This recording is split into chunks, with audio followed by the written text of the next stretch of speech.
Olá, bem-vindos ao Holomorph. As letras gregas são muito usadas no âmbito das ciências exatas, como por exemplo a letra sigma. A letra sigma representa uma soma, e uma soma nada mais é, na sua base, do que uma operação de mais. Mais. Por que essas duas palavras soam tão parecidas? Bom, a resposta com certeza vai adicionar muita coisa nessa cabecinha.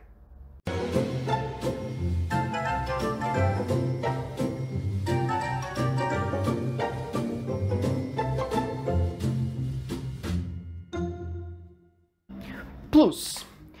Plus, em latim, é um advérbio de intensidade. Seguindo as mudanças de som que operaram na Lusitânia e na Galícia, atual Portugal e Galiza, nós conseguimos a palavra choose.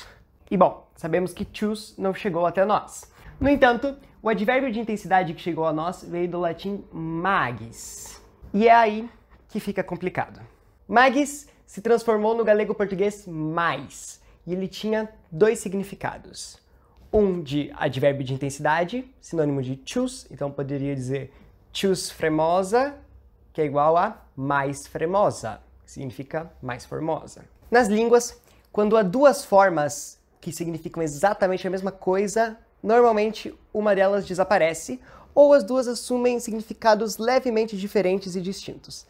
Nesse caso, o choose sumiu e o mais prevaleceu. No entanto, o magis, ainda na época do latim, era utilizado com um valor um pouco diferente. Como, por exemplo, na frase non ex iure manus concertum, sed magis ferro rem repetunt.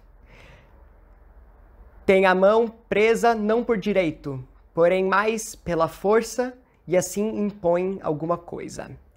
Note que nessa frase se usa sed magis. Sed é oposição e magis é o advérbio de intensidade.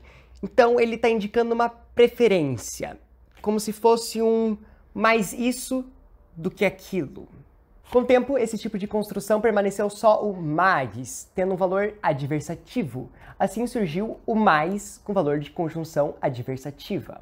Como, por exemplo, na famosa canção em galego-português de João de Guilhade, que nunca vos eu louvei meu cantar, mas ora quero fazer um cantar. Mais, ora, esse mais é uma conjunção adversativa.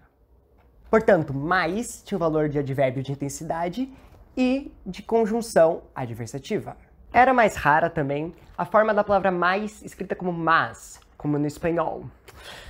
E na língua portuguesa, mais pra frente, depois de um tempo, decidiu-se diferenciar a forma da conjunção adversativa da forma do advérbio de intensidade como mais e mas.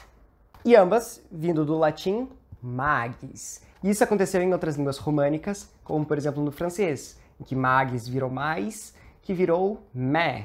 Atualmente, no francês, essa é a conjunção adversativa. Mas tem uma coisa interessante. Mas sempre pode virar mais. Por quê? O ponto de articulação de s é alveolar. E isso é muito perto da região onde se faz o som i. Portanto, esse som s tem a capacidade de puxar, digamos assim, o som, criar esse i antes dele. E é daí que surge o nós, ao invés de nós. E o vocês, ao invés de vocês. Por isso não acontece no singular, você, porque não tem o s, não existe você, mas sim vocês. E isso é um processo que é muito comum em todas as línguas. Por exemplo, o latim nos virou noi, e toda aquela discussão no vídeo sobre os plurais do português. Portanto, esse ia que aparece é extremamente comum e as diferenças e as semelhanças de mas e mais são muito mais profundas do que originalmente parecem, não são? E se gostasse de saber mais sobre as diferenças de mas e mais, dá mais um gostei nesse vídeo, compartilha-o nas redes sociais, mas também siga-nos nas redes sociais, inscreve-te no canal e, como sempre, salve!